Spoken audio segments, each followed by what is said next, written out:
In 1963, these tanks held a billion-dollar secret. Banks lent against them. Wall Street built empires on them. The United States government trusted them. There was just one problem. They were full of seawater. One man pulled off the biggest commodity fraud America had ever seen, borrowed $180 million, destroyed two of Wall Street's oldest firms, and nearly took down American Express with him. His name was Tino De Angelis, and nobody saw him coming. But to understand how he did it, you have to go back to where he started. The Bronx, New York, 1915. Anthony De Angelis was born to Italian immigrant parents who had very little. The family was poor, the neighborhood was tough, and Tino grew up watching his parents work hard for every dollar they had. He left school young and got into the meatpacking and food commodities business in New Jersey, the buying and selling of food, contracts, shipments, big numbers on paper. He learned the business quickly, and he was good at it. By the late 1940s, he was running a hog butchering operation called Adolph Goebel Company. He had landed a contract to supply lard and food products to the United States Federal School Lunch Program. Government money, steady, reliable. But Tino couldn't leave well enough alone. He started shipping short weights, billing the government for more product than he was actually delivering, more pounds on the invoice than in the crate. Inspectors caught it. The company collapsed into bankruptcy, millions in debts left behind. And here is what mattered most about that moment. Not the fraud itself, but what happened after it. Nothing happened to Tino. No criminal charges, no prison cell, no real consequence. He walked away and kept moving. So Tino started over. Mid-1950s, he founded Allied Crude Vegetable Oil Refining Corporation in Bayonne, New Jersey, right on the waterfront. And this time, the business was real. Soybean oil, cottonseed oil.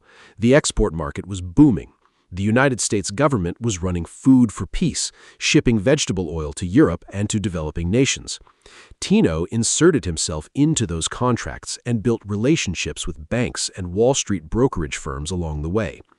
Allied Crude was legitimate, the oil was real, the ships were sailing. But then came the futures market. Tino started betting on commodity prices, big bets, on soybean oil, on cottonseed oil, betting that prices would rise. They didn't. The losses were piling up quietly in the background while the business looked perfectly healthy from the outside. He needed capital, more than the business was generating, more than the banks would lend against his legitimate operations. And one day he stood in that tank farm in Bayonne, looking up at those massive steel cylinders sitting on the waterfront, each one capable of holding millions of pounds of oil. And he had an idea. The tanks could hold oil, or they could hold something else. And as long as nobody looked too carefully at what was actually inside them, nobody would ever know the difference. The biggest commodity fraud in American history was about to begin. By 1957, Tino De Angelis had a serious problem. The trading losses were piling up behind the scenes, while Allied Crude looked perfectly healthy from the outside. He needed capital, more than the business could generate, and he needed it fast. So he came up with a plan. In the commodities world, if you have product sitting at a warehouse, you can borrow against it. A warehousing company comes in, certifies what you have, issues what is called a warehouse receipt, and you take that receipt to a bank or a broker and walk out with a loan. The oil is the collateral. The receipt is the proof. Simple, standard practice. What Tino was about to do was not invent something new. He was going to take something that already existed and hollow it out from the inside. The first thing he needed was a warehousing company with a name that nobody would question. He found the perfect one, American Express Field Warehousing, a subsidiary of one of the most trusted financial names in the United States. When American Express put their name on a receipt certifying that oil existed in a tank, nobody was going to argue with that. Tino got them stationed at his Bayonne facility. Their employees were on site, monitoring, certifying. Their presence alone made every bank and broker feel safe. And then Tino got to work. The tanks in Bayonne were enormous, some of them 10 stories tall, capable of holding millions of pounds of oil. From the outside, they always looked full, because Tino made sure they always looked full. Here is what was actually inside them: seawater, pumped in from the waterfront and filling those massive cylinders almost to the top. Floating on the surface of that seawater was a thin layer of vegetable oil, just enough so that when an inspector came and dipped a measuring rod into the tank, they pulled it out covered in oil and wrote down exactly what Tino needed them to write down. But he didn't stop there. Several of the tanks were connected by hidden underground pipes that nobody was supposed to know existed. When inspectors were making their rounds, checking tank after tank, workers were quietly pumping the real oil that did exist through those pipes, moving it from tank to tank, always staying one step ahead of the inspection. The same oil appearing in multiple tanks on the same day. Then Tino took those warehouse receipts straight to Wall Street. Ira Haupt & Company was one of the oldest brokerage houses in America, a name that carried serious weight on the floor of the New York Stock Exchange. Tino walked in with his receipts and his reputation as a major commodity operator, and they lent against every piece of paper he put in front of them. Williston and Bean followed, then the banks behind the brokers, credit flowing from one institution to the next, each one trusting the one before it, each one looking at those American Express receipts and treating them as gospel. The money went straight back into his futures positions, doubling down, always convinced that the market was about to turn and that one big move in oil prices would wipe out all the losses and make everything clean again. But the market did not turn, and the receipts kept multiplying. By the early 1960s, the receipts Tino had issued certified approximately 1.8 billion pounds of vegetable oil. The United States government kept statistics on national vegetable oil stocks. Those statistics showed clearly that the entire country did not hold anywhere close to 1.8 billion pounds. The number was impossible. The oil Tino was borrowing against was greater than the total supply of the entire nation. That information was sitting in government reports, available to anyone who wanted to read them. Nobody connected it to what was happening in Bayonne. By the autumn of 1963, the losses were catastrophic. Margin calls were arriving. Creditors were asking harder questions. The whole operation required constant new borrowing just to keep itself alive, and that was becoming impossible. And then the moment Tino had dreaded finally arrived. Creditors demanded a real inspection of the tanks, not a dip of a rod, a serious look at exactly what was inside those cylinders. Tino De Angelis knew what they were going to find.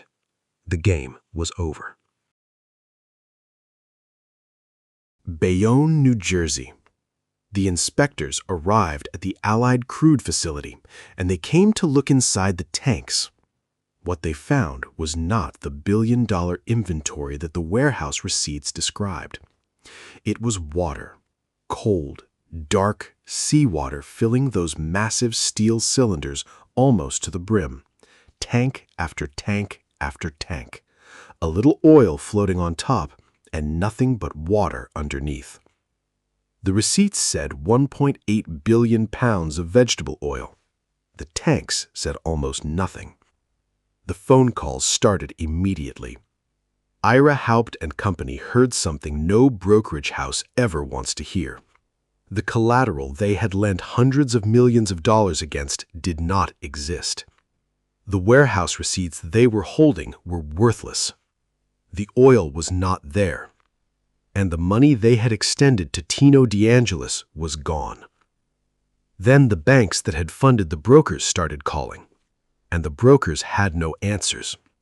Because there were no answers, just empty tanks.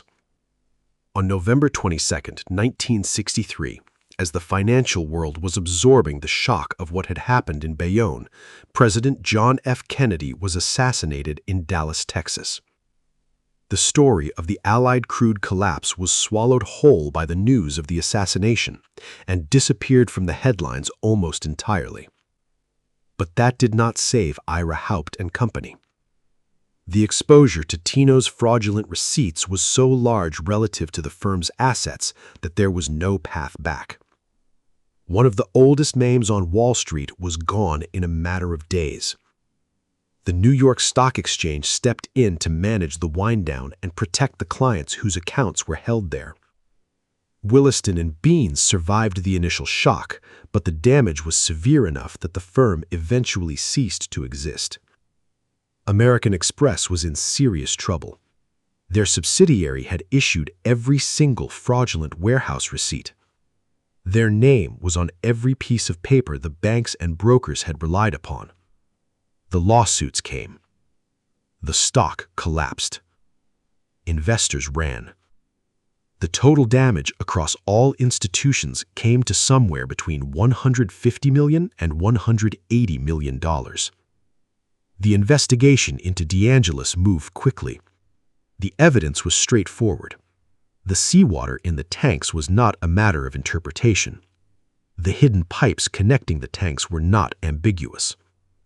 The gap between what the receipts claimed and what the tanks actually held was not something that could be argued away in a courtroom. He was convicted of fraud in 1965 and sentenced to 20 years in federal prison. He served 7 years. When he walked out of prison, he went straight back into the commodities business. In the 1970s, he attempted another fraud, this time involving meat. The same basic structure: false certifications, borrowed money, collateral that did not exist. He was caught again, convicted again, sent back to prison. Tino De Angelis died in 2009 at the age of 93, in his own bed, after outliving most of the institutions he had destroyed and most of the men who had trusted him. The tanks in Bayonne are long gone, torn down. The waterfront has changed, but the story of what happened there has never really left. Because it turns out that one man with a tank full of seawater and the right paperwork can bring an entire system to its knees. And the most unsettling part of all of it is not that Tino De Angelis did it once. It is that after everything, after the prison cell, after the conviction, after the headlines and the destroyed firms and the ruined careers, he went right back and tried to do it again. Some men are just built that way. If you did like this story, don't forget to subscribe. There's more to where this came from. I'll see you in the next one.